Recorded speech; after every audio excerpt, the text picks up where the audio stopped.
Hello students, welcome to the topic of community organization and leadership.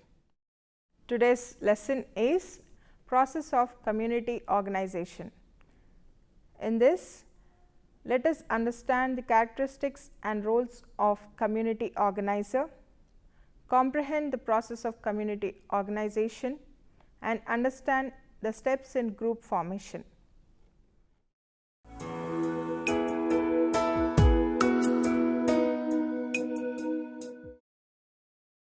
A community organizer builds a group of people or institutions to address the social and political problems they experience directly and have in common. Core tasks include base building and sustaining powerful organizations that can run successful campaigns and win change. Next, characteristics of community organizer. First, curiosity. The function of an organizer is to raise questions that agitate and challenge the accepted pattern. Next, challenging. The community organizer challenges and stimulates. He or she stirs unrest. In other words, he or she is creating discontentment among the people by highlighting the given situation or making the people to understand the dimensions and possible solution of their social situation. Third, imagination. Imagination ignites and drives for change. To realistically appraise and anticipate the probable reaction of the resisting forces, he must be able to identify them in his imagination and foresee their reactions to his action. Fourth, a sense of humor. Humor is essential to a successful tactician, as the most potent weapons known to mankind are satire and ridicule. Humor enables to maintain his or her perspective and see himself or herself for what he really is, and helps to have friendly relationship with one and all. Fifth, an organized personality. He should recognize that each person or community has a hierarchy of values. He should become sensitive to everything that is happening around him. He should also accept without fear that the odds are always against him and be prepared to accept both positive and negative reactions. Sixth, free and open mind. He must have a flexible personality. The organizer, while working with the community, should not have any hidden agenda or preconceived ideas. Seventh, discerning and critical eye. The organizer should be able to look at the situation critically. Any situation has to be viewed through the eyes of the community carefully and find out its magnitude, symptoms and causes. Eighth, receptive ear. The organizer has to be an attentive listener, listening to the people and to their problems.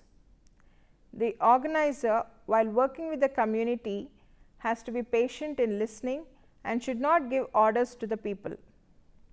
The organizer finds his goal in creation of power for others to use. Next, let us see the skills of an effective community organizer. First, problem analysis. One of the major tasks of the community organizer is to assist the people in arriving at a solution to the problem. For this purpose, the organizer should be capable of identifying the problem and making the people also to identify, analyze, give priorities, select an appropriate one, mobilize resources, make a plan of action, implement, monitor, evaluate, modify and continue. Next, resource mobilization. The resources may be in terms of manpower, money, material and time. The organizer has to be aware of the availability of the resources within the community or outside the community, and on the other hand makes the people to identify the sources of resources and the way to tap such resources. Next, conflict resolution. Problems of the community involve the people affected by the problem and others who are the reason for the problem. Therefore, there could be a conflict between these two groups or between the people and the system. The organizer should be equipped with the skill for identifying the conflicting situation and making the people to understand the conflict and then work out the ways and means to find solutions to the conflict. Next, organizing meeting. Communication within the community and between the community and the organization is most important. There need to be transparency in the dealings, for which formal and informal meetings have to be organized and information shared. The sharing of information enables sharing of responsibility and decision making. Next, writing reports. Documentation of the events for future reference and follow-up is absolutely essential. Any communication or any written representation and the report of the dealings have to be recorded. This task is either done by the community organizer or delegated to someone else. Next, networking. At times, support from like-minded people or organizations has to be elicited so that a pressure is built against the oppressive force. This helps to create pressure and increase the bargaining power, for which networking with other people and organizations is done by the community organizer. Next, training. Capacity building of the people and the personnel of an organization is important while working with the community. In the process of capacity building, the community organizer has to use his training ability and skills.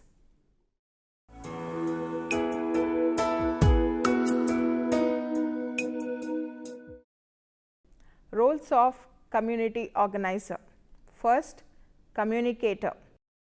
The community organizer transfers or transmits information, thought, knowledge, etc. to the members of the community. Sharing of information enables the community to be better prepared and empowered with information. The communication between the organizer and the community and within the community is essential. The communication takes place by individual contact, group meetings, group discussions, public meetings, etc. The community organizer, in order to disseminate the information to the people, can use different techniques like skits, role plays, street plays, audio and video shows. The local groups like women's group, youth groups are other channels for communication. By giving the responsibility to such groups to communicate to all other members in the community will also be helpful in reaching out to the whole community. Second, enabler. The community organizer facilitates the process in the community for a change. He does not carry out any work by himself, but he enables the community to do the work. The organizer gives importance to the process than the product. Therefore, the people learn the process rather than worried about the results and consequences of the process. Next, animator. Community organizer, by pricking or tickling the conscience of the people through raising questions. This would further enable them to increase their level of consciousness. Fourth, guide. As a guide, the organizer provides the needed information. For example, in a community, there are many educated unemployed youth, and their presence in the community is considered to be more of nuisance than as a human resource. In such a situation, the community organizer should be able to provide information about the various employment opportunities and different ways to become self-employed, the terms and conditions for availing credit from the credit institutions, etc. to the youth. Fifth, counselor. The community organizer understands the community and enables the community to understand itself. At the time of difficulty, the individuals or the groups are given the required counseling to proceed in the correct direction. Sixth, collaborator. The community organizer joins hands in performing his tasks with his colleagues, with other like-minded people and organizations. The organizer has to have interpersonal relationship and public relations skills. Seventh, consultant. The community organizer enjoys the confidence of the people and advises them in matters of vital interest. The community organizer, instead of working in one area, will be able to contribute his expertise with many individuals and groups by performing the role of a consultant. 8. Innovator. Community organizer is not a person to maintain the system that exists, but he should be a person to introduce new ways and means to climb up the development ladder. This gives a lead to the people of the community and enables them to try out new ways and means to find solutions to the needs and problems. 9th, model. The community organizer commands perfection as a community organizer and serves as a source of inspiration. The role of the organizer is to become an example while working with the people. 10. Motivator. The organizer motivates the people by making them to observe, analyze, understand and respond to the situation. When people are discouraged because they were not able to achieve what they wanted, or there is resistance and opposition, in such situation, the organizer plays the role of a motivator. 11th, catalyst. In the process of community organization, the community organizer retains his identity, at the same time enables the people to be empowered. The people gain accessibility and control over resources and acquire skills in decision making. The community organizer accelerates the actions and reactions so that people are able to achieve the desired results. 12th, advocate. The needs and problems of people have to be represented, and the required support and networking is essential to increase the pressure on the oppressive forces. The community organizer speaks on behalf of the community when community is unable to do so, and he or she represents the interests of the community to gain access or services or improve the quality of services which may be hampered by other forces. 13. Facilitator. The community organizer helps the community to articulate their needs, clarify and identify their problems, explore resolution strategies, select and apply intervention strategies, and develop their capacities to deal with their own problems more effectively. A facilitator assists the community to find coping strategies, strengths and resources to produce change necessary for accomplishing goals and objectives. 14. Mediator. The community organizer intervenes in disputes between people to help them find compromises, also reconcile differences or reach mutual satisfying agreements. The mediator takes a neutral stance between the involved parties. 15. Educator. Organizer provides information necessary for coping with problem situations, assists the community in practicing new behaviors or skills, and teaches through presentation of role models.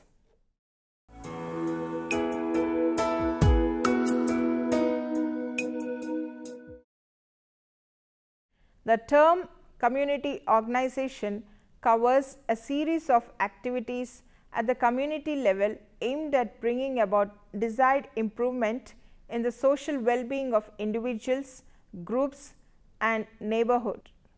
According to Murray G. Ross.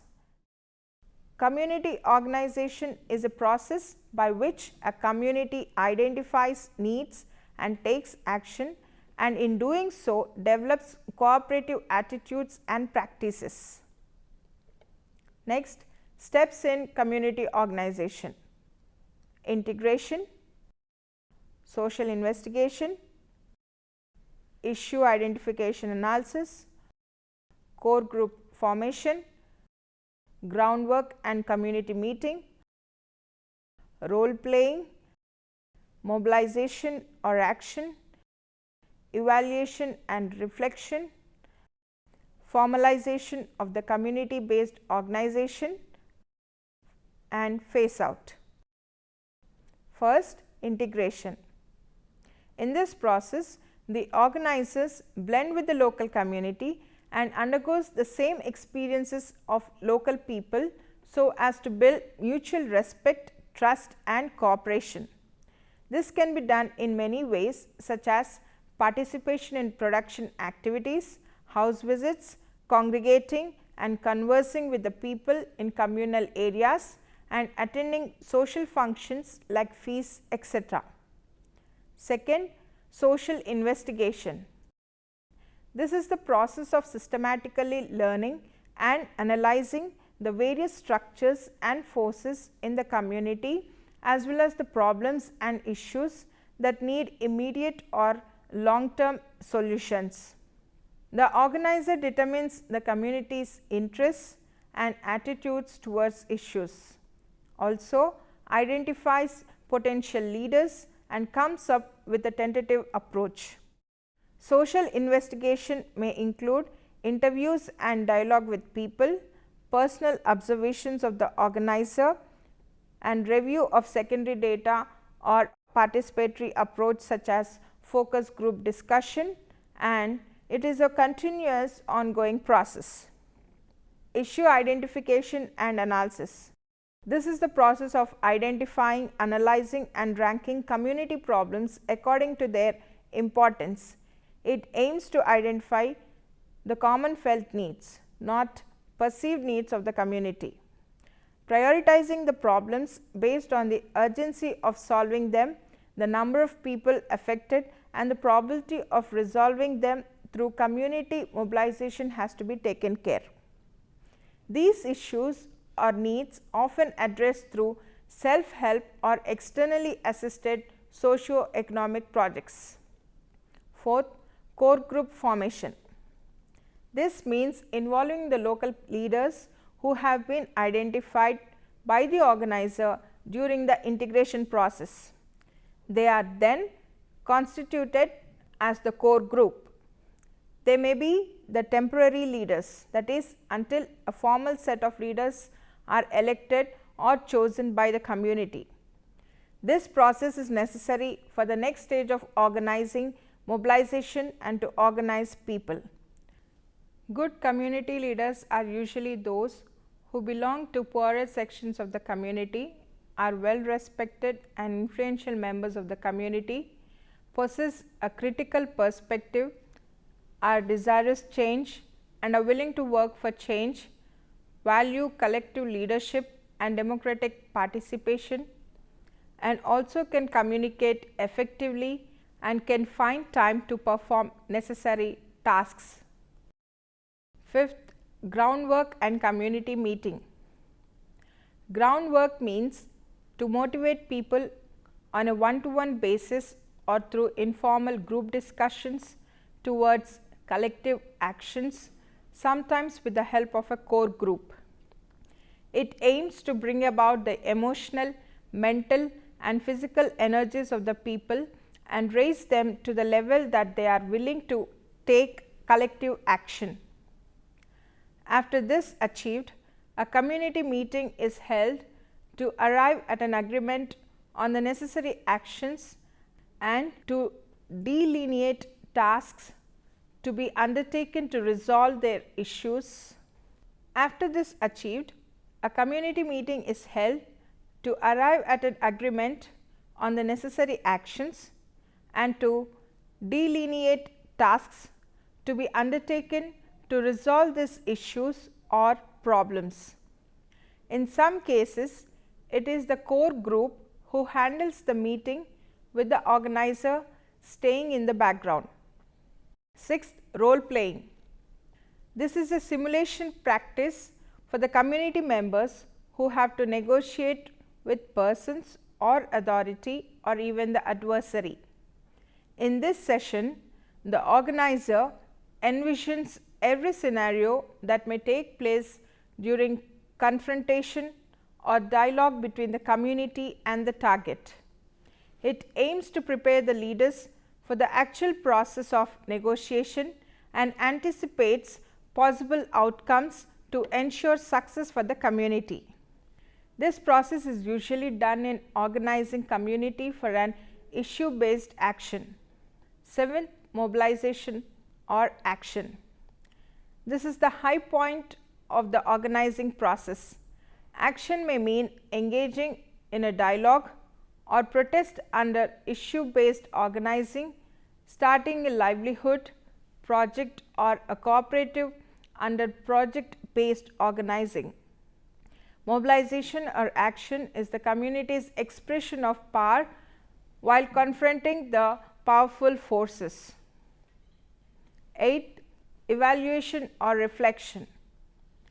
This is an activity conducted after every action or mobilization to extract lessons learned on how to improve future mobilizations and constitutes a vital part in the training of the core group and the community. The people take note of what has been and what has not been accomplished, what remains to be done.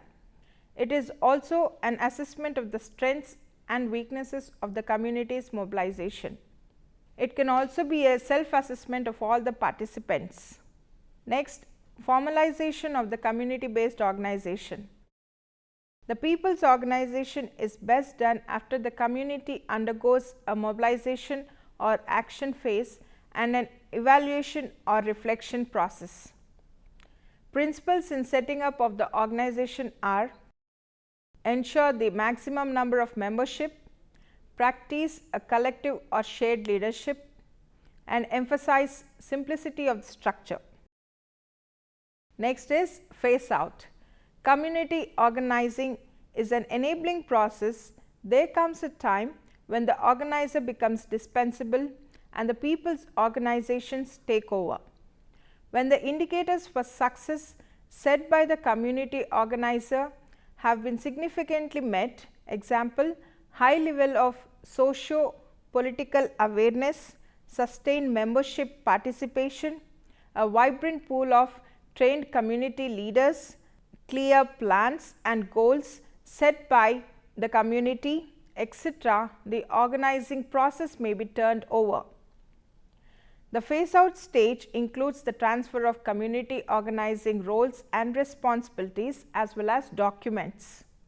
However, this does not necessarily mean a complete pull-out from the community, as the NGO may be able to assist the people's organization in a new role, such as helping community organizations form groups or federations or engage in national advocacies.